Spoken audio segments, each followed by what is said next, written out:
आज के इस वीडियो में CTET 2020 के लिए बाल विकास का मोस्ट इंपॉर्टेंट प्रैक्टिस सेट हम पढ़ने वाले हैं। इस वीडियो में टोटल 30 प्रश्नों को शामिल किया गया है, जिसमें से 20 से 22 क्वेश्चन भी आप सही कर लेते हैं तो मान के चलिए CTET 2020 के लिए आपकी CDP की तैयारी कंप्लीट हो चुकी है। तो आइए बिना टाइम गवाए आज का वीडियो शुरू करते हैं। इस वीडियो की सबसे खास और इंटरेस्टेड बात यह है कि इस वीडियो में बहुत से टैग वर्ड्स के बारे में मैं आपको बताने वाला हूं, जिनको ध्यान में रखकर आप CTET में सही आंसर को बहुत ही कम समय में पहचान पाएंगे। ये बिल्कुल रामबाण तरीके हैं जो भी मैं बताने वाला हूं इस वीडियो में। सिर्फ क्वेश्चन का आप आंसर नहीं जानेंगे, उसका एक्सप्लेनेशन भी जानेंगे, व्याख्या जानेंगे, जिससे कि उस टाइप का कोई भी क्वेश्चन घुमा फिरा के एग्जाम में आपके सामने आएगा तो आप सही आंसर पहचान पाएंगे। पहले क्वेश्चन की तरफ बढ़ते हैं। और हाँ, जो मैंने कहा पॉजिटिव और नेगेटिव टैग वर्ड्स, इसको ध्यान में रखिएगा, मैं इस वीडियो में अच्छे से आपको बताने वाला हूँ। पहला क्वेश्चन है, शिक्षार्थियों के ज्ञान अर्जन में सहायता करने के क्रम में अध्यापकों को किस पर ध्यान केंद्रित करना चाहिए। शिक्षार्थियों के ज्ञान अर्जन में सहायता करने के क्रम में अध्यापकों को किस पर ध्यान केंद्रित करना चाहिए। तो इन चारों में से किस पर ध्यान केंद्रित करना चाहिए। पहला ऑप्शन है शिक्षार्थियों के द्वारा प्राप्त किए गए अंकों ग्रेडों पर। तो जो अंक और ग्रेड, ये दो वर्ड्स हैं, नेगेटिव टैग वर्ड हैं, ठीक है, नकारात्मक शब्द हैं, ठीक है, प्राथमिक कक्षाओं के लिए। तो पहला ऑप्शन कट हो गया क्योंकि इसमें नेगेटिव टैग वर्ड है। दूसरा ऑप्शन है शिक्षार्थियों को सक्रिय सहभागिता के लिए शामिल करना। तो जो सक्रिय सहभागिता है ये सकारात्मक यानी कि पॉजिटिव टैग वर्ड है। तो दूसरे ऑप्शन को होल्ड करते हैं, छोड़ते हैं, अगला देखते हैं। तीसरा है शिक्षार्थियों के द्वारा अधिगम की अवधारणाओं में कुशलता प्राप्त करना। तो ये जो अधिगम की अवधारणाओं में कुशलता प्राप्त करना है, प्राथमिक कक्षाओं में इसको नेगेटिव वर्ड माना गया है, ठीक है। प्राथमिक कक्षाओं में ऐसा माना जाता है कि कोई भी बच्चा किसी भी विषय में पारंगत नहीं हो सकता, कुशलता प्राप्त नहीं कर सकता, ठीक है, मतलब पारंगत नहीं हो सकता किसी भी टॉपिक को लेके। तो तीसरा ऑप्शन भी कट हो गया क्योंकि कुशलता प्राप्त करना प्राथमिक कक्षाओं के लिए नेगेटिव वर्ड है। चौथा ऑप्शन है सुनिश्चित करना कि शिक्षार्थी सब कुछ याद करते हैं। अब ये जो याद करना, रटना, ये जो वर्ड है ये भी नेगेटिव वर्ड है। मैं आपको बता दूं, जो भी नेगेटिव वर्ड पॉजिटिव वर्ड बता रहा हूँ आप इसको नोट कर लीजिए।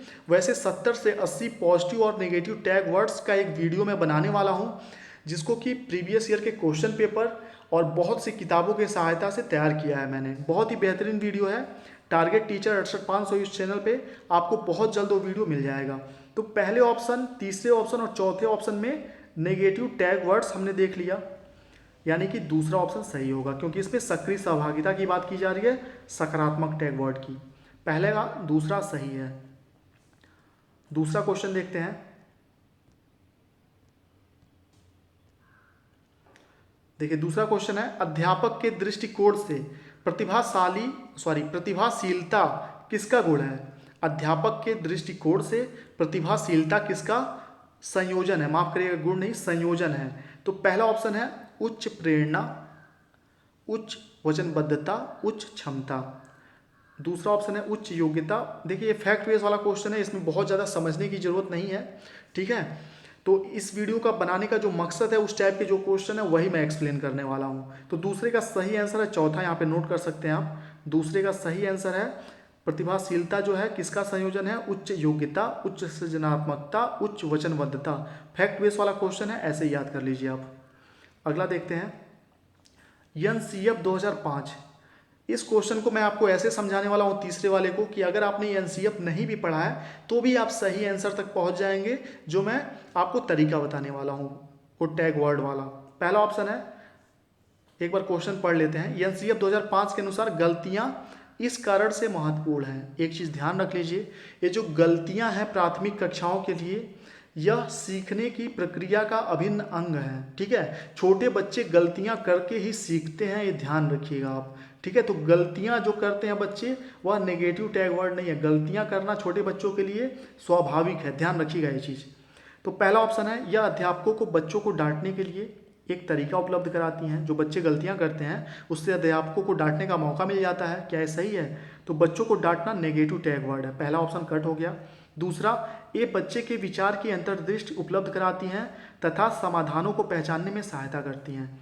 दूसरे में कोई नेगेटिव टैग वर्ड नहीं है, इसको होल्ड करते हैं। तीसरा ऑप्शन है एक कक्षा में से कुछ बच्चों को हटाने के लिए आधार उपलब्ध करती हैं। बच्चों को कक्षा से हटाना, ये नेगेटिव चीज़ ही है, तीसरा ऑप्शन भी कट गया। चौथा ऑप्शन है यह विद्यार्थियों को उत्तीर्ण एवं अनुत्तीर्ण, देखिए अंक, ग्रेड, उत्तीर्ण, अनुत्तीर्ण, ये सब क्या है, नेगेटिव टैग वर्ड है प्राथमिक कक्षाओं के लिए। तो चौथा ऑप्शन भी कट गया, बचा दूसरा, यही सही होगा। तो मान लीजिए एक पल के लिए कि आप एनसीएफ 2005 नहीं भी पढ़े हैं, तो भी पॉजिटिव और नेगेटिव टैग वर्ड को ध्यान में रखकर सही आंसर तक आप पहुंच सकते हैं, ठीक है। लेकिन एनसीएफ 2005 आप जरूर पढ़ लीजिए। ये वीडियो देखने के बाद नीचे डिस्क्रिप्शन में एनसीएफ 2005 का वीडियो आपको मिल जाएगा। जो भी एनसीएफ की बातें हैं एग्जाम से रिलेटेड इंपॉर्टेंट, नीचे वीडियो में आपको मिल जाएंगी। अगला देखते हैं चौथा क्वेश्चन।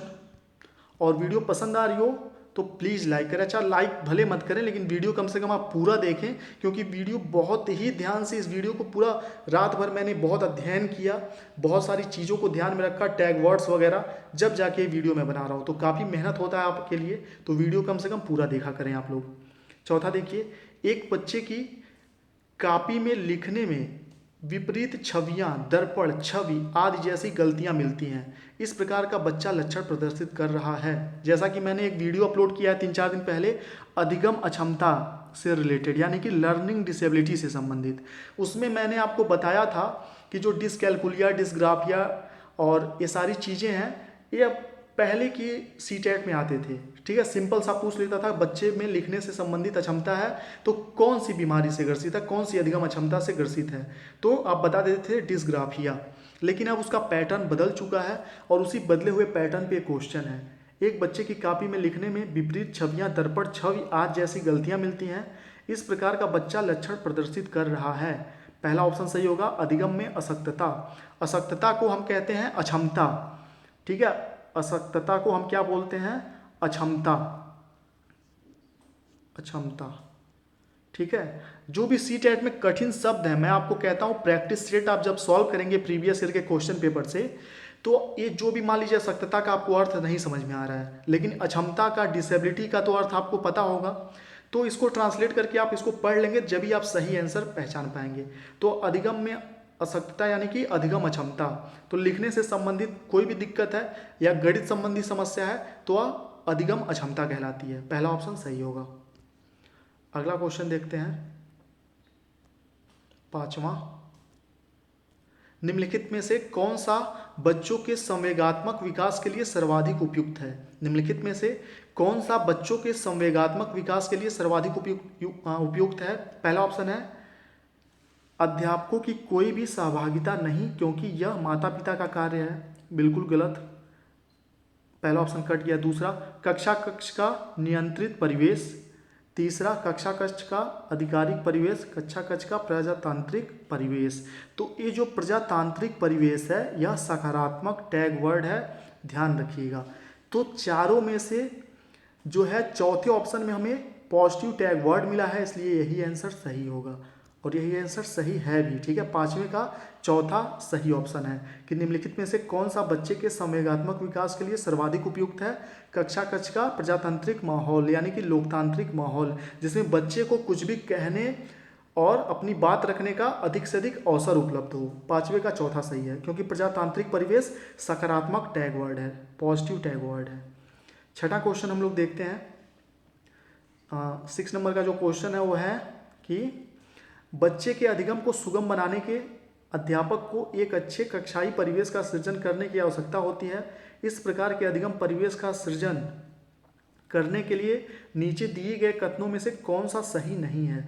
तो यहाँ पे नहीं जो है वो आपको अंडरलाइन कर लेना है, सही नहीं है पूछ रहा है, कौन सा सही नहीं है, ठीक है। तो क्वेश्चन एक बार और देख लेते हैं। इसमें है कि बच्चे के अधिगम को सुगम बनाने के लिए अध्यापक को एक अच्छे कक्षाई परिवेश का सृजन करने की आवश्यकता होती है। इस प्रकार के अधिगम परिवेश का सृजन करने के लिए कौन सा सही नहीं है, ठीक है। तो एक अच्छा अधिगम परिवेश बनाने के लिए कौन सा सही नहीं है चार ऑप्शन में से। पहला, अध्यापकों के अनुसार कार्य करना। तो शिक्षक केंद्रित शिक्षा प्रणाली नहीं चल रही है, इसलिए अध्यापक जो वर्ड है नेगेटिव टैग वर्ड है, ध्यान रखिएगा, क्योंकि बाल केंद्रित शिक्षा है तो अध्यापक पुस्तकों पर बल नहीं देना है। दूसरा ऑप्शन है बच्चे को स्वीकार करना, अध्यापक का सकारात्मक रुख, बच्चे के प्रयासों को स्वीकृति। तो पहला ऑप्शन जो है वही इस क्वेश्चन का सही ऑप्शन है, क्योंकि यहाँ पे नहीं है पूछ रहा है। तो अध्यापकों के अनुसार कार्य करना ये मतलब सही माहौल बनाने का तरीका नहीं है, ठीक है, क्योंकि अध्यापक केंद्रित शिक्षा नहीं चल रही है। तो यहाँ पे नहीं की बात की है, इसलिए पहला ऑप्शन सही है, बाकी के तीनों सही ऑप्शन है। अगर पूछता कि कौन कौन सा सही है तो दूसरा, तीसरा, चौथा सही है, लेकिन कौन सा सही नहीं है तो पहला सही नहीं है। आगे देखते हैं सातवां।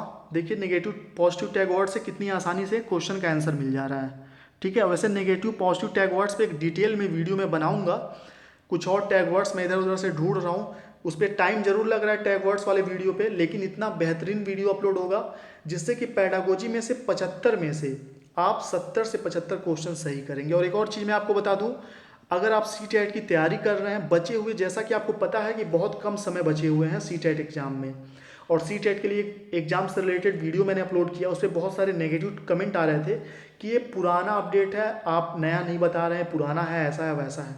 बिल्कुल, वहाँ पे मैंने लिख रखा है कि ये पुराना अपडेट है जिसको दोबारा अपडेट किया गया है, पुराना न्यूज है जिसको दोबारा साइट पे अपलोड किया गया है। और शिक्षा मंत्री का एक बयान भी है, एक वीडियो है, आप देख सकते हैं न्यूज़ चैनल पे सर्च करके यूट्यूब पे। वहाँ पे शिक्षा मंत्री ने कहा है कि जुलाई से हम सभी परीक्षाएं कराने की तैयारी करेंगे, यानी कि जो भी परीक्षाएं जुलाई में होने वाली हैं सब परीक्षाएं होंगी, ठीक है। तो इसलिए ये दिमाग में रख के मत चलिए कि CTET का एग्जाम जुलाई में नहीं है, बिल्कुल हो सकता है।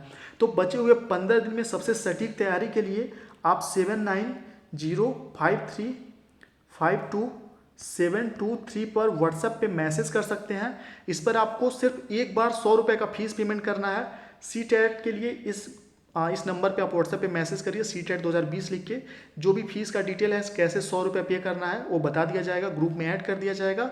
सभी सेलेक्टेड नोट्स आपको सेंड किए जाएंगे, जिससे कि बहुत ही कम समय में अच्छे से आप तैयारी करके CTET में क्वालिफाई हो जाएंगे।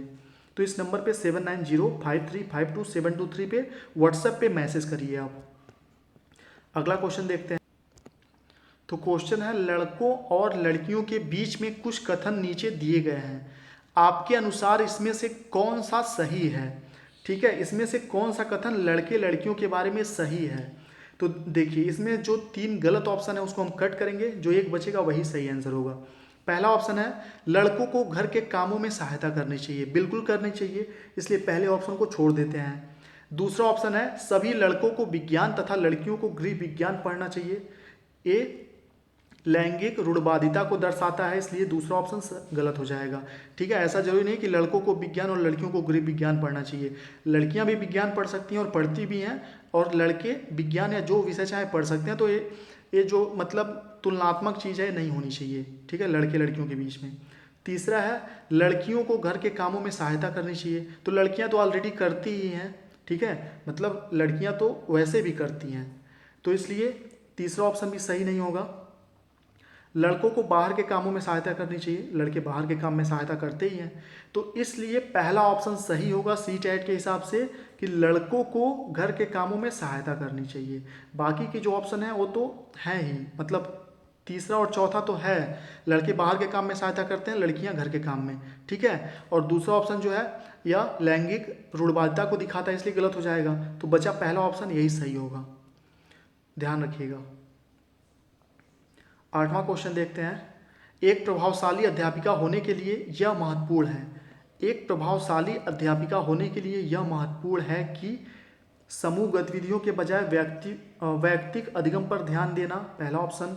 दूसरा है, शिक्षार्थियों के द्वारा प्रश्न पूछने के कारण उत्पन्न व्यवधान को अनदेखी करना, तो अनदेखी नहीं करना है, बच्चों के जो गलतियां हैं उनको आप अनदेखा कर सकते हैं, क्योंकि गलतियां जो होती हैं वह सीखने का एक अभिन्न अंग है, लेकिन उससे जो व्यवधान खड़ा हो रहा है उसको आपको अनदेखा नहीं करना है। गलतियों को अनदेखा कर सकते हैं क्योंकि गलतियां शिक्षण अधिगम प्रक्रिया का हिस्सा हैं, लेकिन उससे जो व्यवधान उत्पन्न होगा उसको आप अनदेखा नहीं कर सकते एक शिक्षक के रूप में। तो पहला, व्यक्तिक अधिगम पर ध्यान देना, यह भी सही नहीं है। दूसरा, व्यवधान को अनदेखी करना, यह भी सही नहीं है। तीसरा, प्रत्येक बच्चे के संपर्क में रहना, बिल्कुल रहना चाहिए एक शिक्षक के रूप में। चौथा, पुस्तक से उत्तरों को लिखने पर बल देना, तो पुस्तक मैंने बताया नेगेटिव टैग वर्ड है, तो इस हिसाब से पहला, दूसरा और चौथा ऑप्शन कट हो गया, बचा तीसरा, यही सही होगा, प्रत्येक बच्चे के संपर्क में रहना चाहिए एक प्रभावशाली अध्यापक को। ठीक है, प्रत्येक बच्चे के टच में, अपना फेवरेट स्टूडेंट नहीं चुनना है आपको, सबके संपर्क में रहना है, आपको सब पे ध्यान देना है। 9वां क्वेश्चन देखिए, निम्नलिखित में से कौन सा एक उपयुक्त रचनात्मक आकलन कार्य नहीं है। निम्नलिखित में से कौन सा एक रचनात्मक आकलन कार्य नहीं है पूछ रहा है। परियोजना, अवलोकन, विद्यार्थियों का योग्यता क्रम निर्धारित करना, चौथा खुले अंत वाले प्रश्न। तो देखिए, जैसा कि मैंने बताया, आप नेगेटिव टैग वर्ड्स पे ध्यान दीजिए।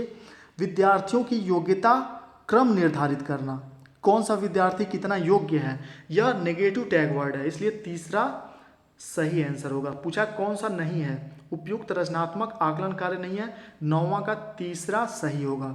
विद्यार्थियों का योग्यता क्रम निर्धारित करना उपयुक्त रचनात्मक आकलन कार्य नहीं है। ठीक है, आगे देखते हैं। 10वां क्वेश्चन जो है, विकृत लिखावट से संबंधित लिखने की योग्यता में कमी किसका एक लक्षण है। यहाँ पे लक्ष्य लिखा है, लक्षण है। ठीक है, विकृत लिखावट से संबंधित लिखने की योग्यता में कमी किसका एक लक्षण है। तो लिखने से संबंधित जब कमी होगा तो आपको पता है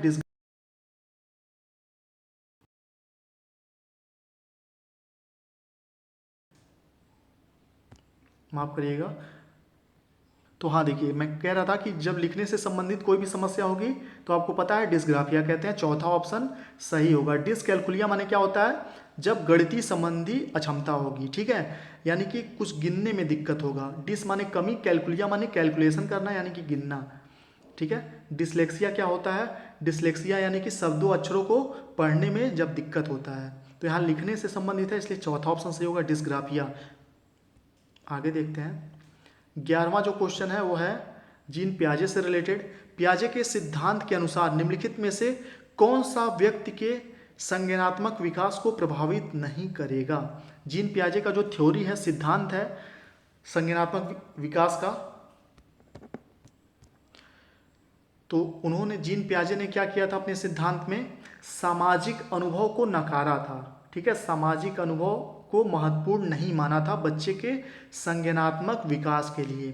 ठीक है, तो पियाजे के सिद्धांत के अनुसार निम्नलिखित में से कौन सा व्यक्ति के संज्ञानात्मक विकास को प्रभावित नहीं करता जीन पियाजे के अनुसार, सामाजिक अनुभव। ठीक है, जीन पियाजे की थ्योरी आप लोग अच्छे से एक बार पढ़ लीजिएगा क्योंकि बहुत इंपॉर्टेंट है। जीन पियाजे, कोलबर्ग, वाइगोत्स्की, ये सब।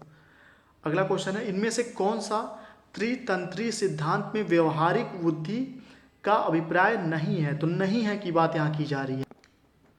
तो देखिए, ये जो क्वेश्चन है मैं आप लोगों के लिए छोड़ता हूँ, इनमें से कौन सा त्रितंत्री सिद्धांत में व्यवहारिक बुद्धि का अभिप्राय नहीं है। अगर आपने बुद्धि वाला जो टॉपिक है पढ़ा है तो उसमें त्रितंत्री सिद्धांत पढ़ा होगा, तो इसके हिसाब से इसमें से कौन सा आंसर अभिप्राय नहीं है इसका। ठीक है, तो पहला है केवल अपने विषय में व्यवहारिक रूप से विचार करना, इस प्रकार के पर्यावरण का चयन करना जिसमें आप सफल हो, पर्यावरण के साथ अनुकूलन करना, पर्यावरण का पुनः निर्माण करना। क्वेश्चन एक बार और देख लीजिए आप, इनमें से कौन सा त्रितंत्री सिद्धांत में व्यवहारिक बुद्धि का अभिप्राय नहीं है। यानी कि बाकी के 3 ऑप्शन उसका अभिप्राय है, एक ऑप्शन अभिप्राय नहीं है। कौन सा सही है, कमेंट बॉक्स में 12वें का सही आंसर आप बताएं।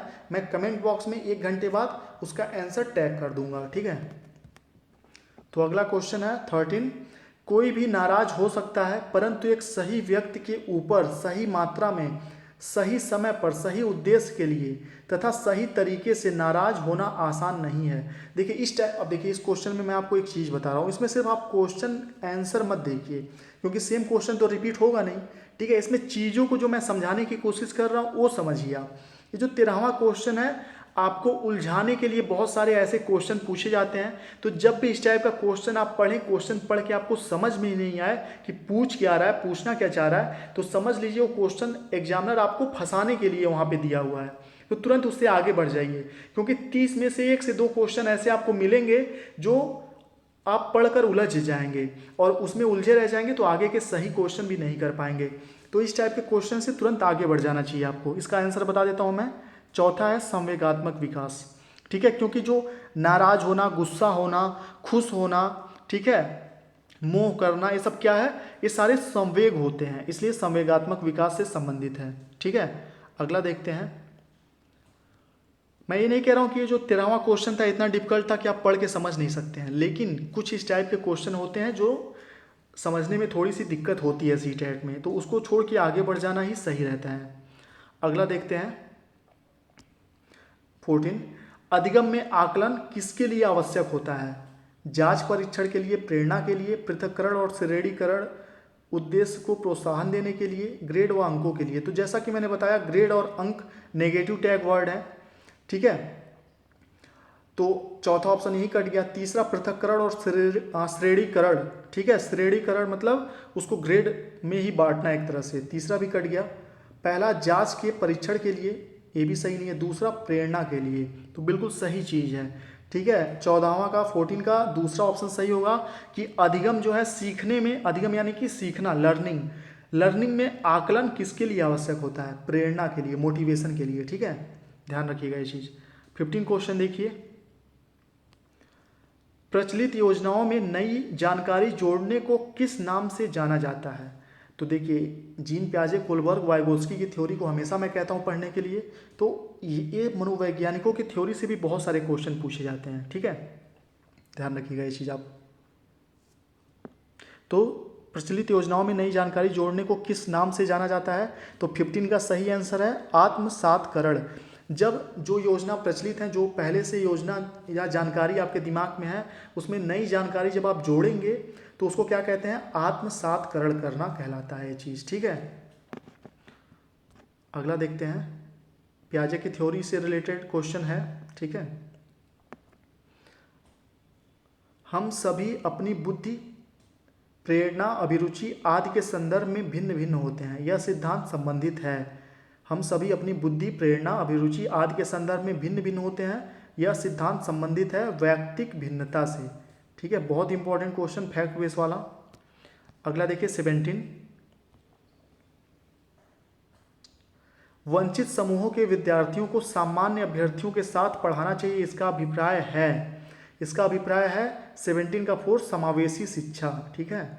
समावेशी शिक्षा में क्या होता है कि कई प्रकार के विशेष बच्चे, सामान्य बच्चे, तीव्र बुद्धि वाले बच्चे, सबको एक साथ एक कक्षा में पढ़ाया जाता है, उसको कहते हैं समावेशी शिक्षा या समावेशी कक्षा, ठीक है। अगला क्वेश्चन है, आउट ऑफ द बॉक्स चिंतन किससे संबंधित है? तो 18 फैक्ट बेस वाला क्वेश्चन है, इसका सही आंसर है 18 का दूसरा, अपसारी चिंतन से संबंधित है, ठीक है।